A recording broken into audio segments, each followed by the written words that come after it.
Good morning everyone. Saturday start झाला with a steaming cup of chai आणि थोडे पोहे. Proper Maharashtrian breakfast. स्वागत आहे लाईफ इन मोशन सिरीजच्या डे 25 मध्ये. ब्रेकफास्ट नंतर डिसाईड केलं आज बाईक वॉश करायला जायचं. खूप दिवस झाले हिमालयनला वॉश केला नव्हता. सो बाईक वॉश सेंटरला पोहोचलो आणि तिथे एक नवीन फ्रेंड मिळाला, Ram was full of energy. त्याच्यासोबत खेळता खेळता कधी बाईक वॉश झाली आणि कधी दुपार झाली समजलंच नाही. घरात सगळे आराम करत होते पण माझ्याकडे एक मिशन होतं, ट्रायपॉड घ्यायचा. ऑनलाईन बघितला होता पण मला ऑफलाईन मार्केटला चांगली डील मिळाली. ट्रायपॉड हंट मध्ये कधी 4 वाजले समजलंच नाही. जिमला निघालो ट्रायपॉड सोबतच. लेग्स आणि शोल्डर्स ट्रेन केले.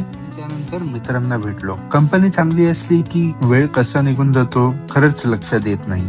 घरी पोचता लेट झाला होता, सो लास्ट मील स्किप केलं, पण दिवस फुल होता. असा संपला लाईफ इन मोशन सिरीजचा डे 25. भेटूया पुन्हा विथ द सेम माइंडसेट.